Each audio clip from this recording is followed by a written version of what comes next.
Hey! Est-ce que ça vous est déjà arrivé de vous balader dans votre parc préféré et de simplement vous sentir incroyablement bien? L'environnement vous plaît, vous avez l'impression que l'ensemble des décors est en parfaite harmonie et vous vous sentez comme si vous étiez à la maison en fait, à votre place parmi les allées, les décors et les personnages, comme si vous apparteniez vraiment à ce monde. Et lorsque l'heure de quitter le parc arrive, vous n'avez plus qu'une obsession, retourner dans ce parc.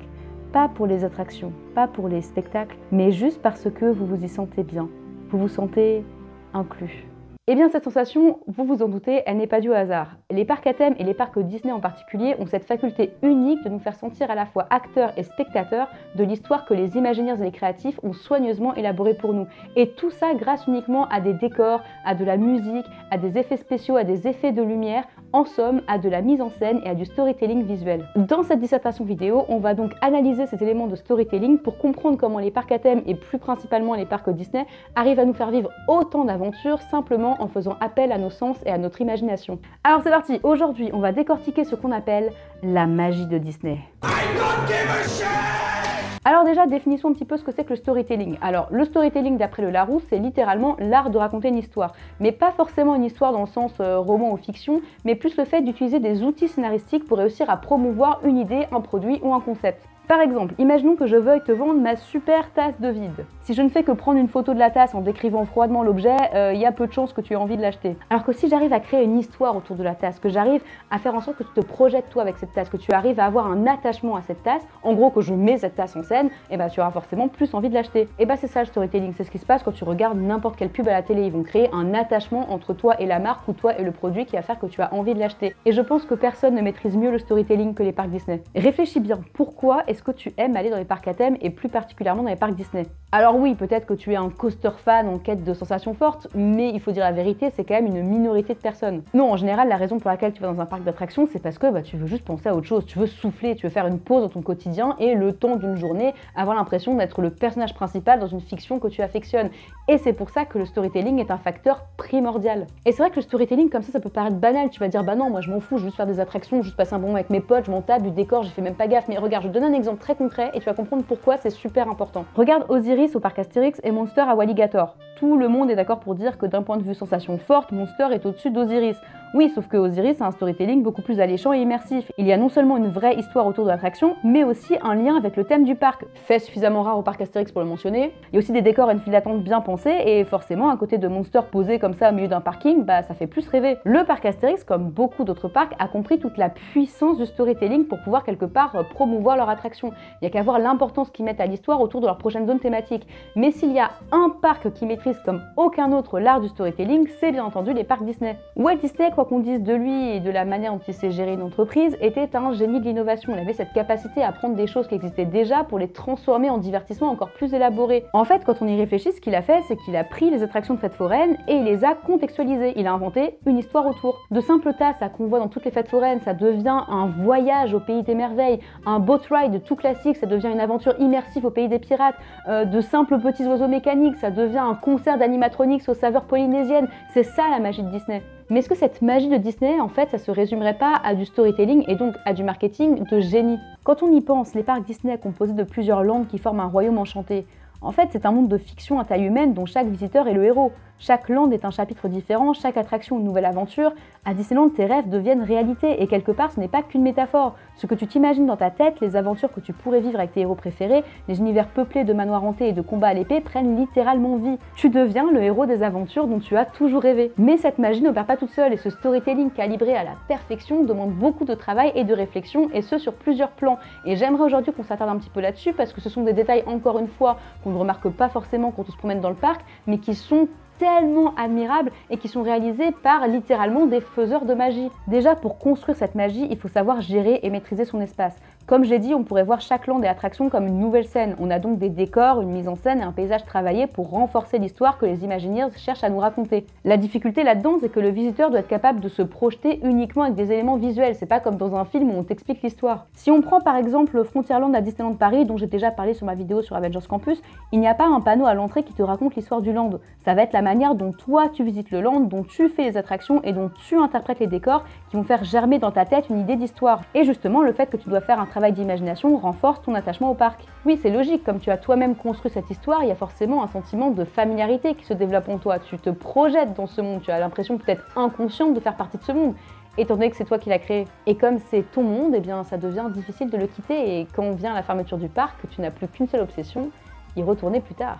Autre élément de storytelling qui t'ont peut-être échappé mais pourtant qui sont très importants, ce sont les codes et les éléments de langage. Si tu es habitué au parc Disney, il y a de grandes chances pour que tu connaisses déjà ces termes. Par exemple, tu sais que tu n'es pas un visiteur, tu es un guest, tu es un invité, ce qui renforce l'idée que les parcs Disney sont comme des pays, avec des personnages qui sont en fait des citoyens, des hôtes qui appartiennent à ce pays et qui sont là pour que tu passes le meilleur moment possible. Pareil, tu sais que les personnes qui bossent à Disney ne sont pas des employés, non, ce sont des cast members, des membres de la troupe, en d'autres termes, des personnes qui font partie intégrante de cet univers, de ce pays, et qui travaillent en coulisses pour rendre la magie possible aux petits invités que tu es. D'ailleurs, quand tu travailles à Disney, c'est l'un des premiers trucs qu'on t'apprend, à jouer le jeu, à ne surtout pas casser l'immersion. C'est quelque part un travail d'acteur. Tous ces éléments de langage, de toute manière, se rapprochent beaucoup des éléments de langage qu'on voit dans les arts de la scène, ce qui renforce encore plus l'idée que tu entres dans une sorte de monde fictif, dans le monde du cinéma, dans le monde du théâtre. Et c'est très malin, parce que le fait d'employer les mots guest et cast member à la place des mots client et employé, ça retire un petit peu dans ta tête l'idée que Disney est aussi une entreprise corporate que faire du fric.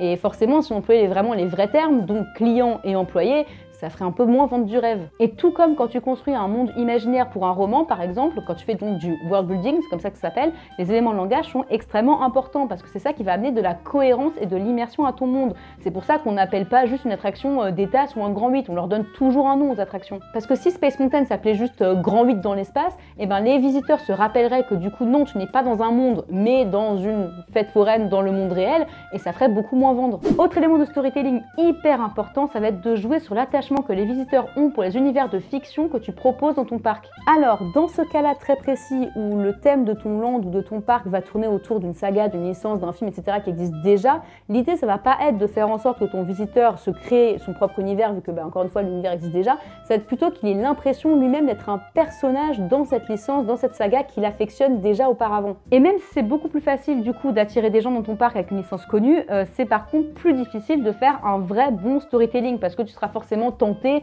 de juste mettre un petit autocollant d'un personnage connu, de renommer 2-3 attractions et de dire ok c'est bon j'ai fait mon taf. Sauf que encore une fois, dans un parc à thème, l'idée ce n'est pas de donner l'impression aux visiteurs qui se baladent dans les décors d'un film qu'ils connaissent, mais qu'ils aient l'impression d'être eux-mêmes un personnage du film qu'ils connaissent. C'est ça qui est difficile à faire. C'est la différence par exemple entre une exposition sur Harry Potter, comme par exemple la visite des studios à Londres, et les lands d'Harry Potter à Universal. Dans le premier cas, il s'agit plus d'un musée. Alors oui, il y a quelques expériences interactives, mais le but n'est pas de te donner 100% l'impression que tu es toi-même un personnage d'Harry Potter. Les lieux et les décors sont bien présentés comme des objets qui ont servi dans les films, et non comme des objets entre guillemets réels dans cet univers. Alors qu'à Universal, c'est l'inverse. Tout est présenté pour que tu vois de vrais bâtiments, des boutiques, des objets, etc. et non pas des répliques du film. Tu deviens un personnage de Harry Potter et non une personne lambda qui a payé pour visiter des studios. Mais la question et la difficulté, c'est de savoir comment on fait pour passer d'une simple exposition de reliques d'un univers populaire à un véritable univers immersif où tu as l'impression d'être toi-même un personnage de cet univers. Et bah c'est là forcément que le storytelling intervient. Il faut réussir à rendre tes éléments de décor le plus immersif et cohérent possible. Donc il faut proposer plein d'expériences interactives, il faut réussir à dissimuler complètement le reste du parc, que ce soit les autres landes ou encore pire le monde extérieur, et il faut surtout aussi réussir à rendre cohérents les espaces qui sont pas accessibles au public, que tu te demandes pas tiens pourquoi est-ce que cette porte-là je peux pas l'ouvrir. Il faut qu'il y ait une raison logique dans l'univers à ce que tu n'arrives pas à ouvrir cette porte. Et le dernier élément de storytelling très important, bien entendu, le merchandising. Tu peux pas par exemple être dans un land Harry Potter et juste rentrer dans un McDo, tu vois. Si jamais tu décides de faire des restaurants, des boutiques, des snacks, etc., il faut leur donner un nom et une devanture qui soient encore une fois complètement en accord avec l'univers que tu vends aux gens. C'est parce que dans les films et dans les livres Harry Potter, il y a une boutique qui s'appelle Ollivanders et que cette boutique Ollivanders vend des baguettes que dans le land Harry Potter, tu peux acheter des baguettes dans la boutique de Ollivanders. Et pas juste à un stand lambda comme ça où il y a écrit boutique de baguettes. Donc quand tu entres dans la boutique Ollivanders dans le land Harry Potter, tu l'aperçois déjà comme une continuité complètement logique du land dans lequel tu te trouves. Tu vois pas ça juste comme une boutique où il y a écrit achète ma merde. Et comme là, toi, tu te perçois comme un sorcier dans l'univers de Harry Potter, tu auras envie d'acheter ta baguette parce que dans Harry Potter, tous les sorciers ont une baguette, c'est logique. Et c'est ce storytelling de génie qui nous pousse à consommer dans les parcs. Parce que tu vois cette robe de sorcier serpentard que t'as payé genre 100 balles à Universal là, est-ce que tu l'aurais acheté même à 45 € à la Fnac à Paris? Pas sûr, mais là, comme c'est sur le chemin de traverse, que tu vois d'autres personnes avec leur robe de sorcier, leur baguette, machin et tout ça, que la boutique qui vend la robe de sorcier, elle a le même nom que la boutique dans les livres, Là, d'un coup, dans le contexte, ça te paraît assez évident d'acheter cette robe. Hein. Et pareil pour la bière au beurre, hein, c'est rien de plus qu'un frappuccino caramel très médiocre que tu n'aurais jamais pris dans un autre contexte, mais là, comme par magie, il te faut cette boisson pour faire comme dans le film. Il y a des chances que tu te sentes même frustré si par hasard tu ne peux pas en prendre par manque, je sais pas, d'argent ou de temps. Et c'est ça la magie du storytelling. Alors je sais, certaines personnes vont me dire que je suis trop pragmatique, trop cynique, que je gâche la magie, gna gna gna, mais c'est pas mon intention. Moi, je fais qu'un travail d'analyse pour comprendre justement comment fonctionne cette magie dans les parcs, parce que je trouve que la force du storytelling est un sujet vraiment passionnant. Et quoi qu'on en pense, c'est comme ça qu'il faut procéder si tu veux que ton parc fonctionne. Il faut réussir à vendre une belle histoire autour pour toucher le public ciblé et qu'il ait envie de se rendre dans ton parc et pas dans un autre. Certaines personnes verront ça comme de la manipulation, d'autres personnes verront ça comme une performance artistique de génie. Moi personnellement, je pense que ces deux notions ne sont pas forcément en opposition parce que, alors attention, opinion controversable, je ne pense pas que la manipulation soit forcément quelque chose de mauvais. Attendez, je m'explique. Alors oui, le storytelling te manipule complètement pour que tu aies envie de te rendre sur le parc et de consommer sur place. Mais est-ce que quelque part, c'est pas un contrat que tu signes avec le parc lorsque tu décides de t'y rendre? Par la signature de ce contrat, tu décides en fait d'oublier que ton royaume enchanté est contrôlé en vérité par des génies du marketing en costard-cravate en haut d'une tour pour te concentrer simplement sur la joie que te procure ce séjour. Je pense au bout du compte que tout est une question de dosage et de perception personnelle. Jusqu'où toi, tu es prêt à croire en la magie pour oublier le mécanisme qu'il y a derrière. Et c'est pourquoi c'est si important pour les parcs à thème et pour les parcs Disney de soigner autant ce storytelling. Parce que plus ton storytelling sera poussé, travaillé, immersif, cohérent, et plus les visiteurs seront enclins à oublier le reste, à oublier que derrière il y a une stratégie marketing de génie, à oublier qu'ils se font manipuler par ce storytelling pour consommer des produits sur place, et à oublier que toute cette magie a un prix. Pour à la place, grâce au storytelling, simplement croire en cette magie. Parce que n'oubliez pas que dans le monde dans lequel on vit, on n'est malheureusement jamais vraiment libre de nos choix quand il est question de consommation. C'est simplement une histoire de savoir jusqu'où on est prêt à accepter les choses pour notre propre plaisir. Voilà, j'espère que cette vidéo vous a plu et vous a enrichi et vous a amené surtout à réfléchir derrière toutes les stratégies marketing, storytelling qui se cachent derrière la magie de Disney. Moi je vous dis à la prochaine, salut!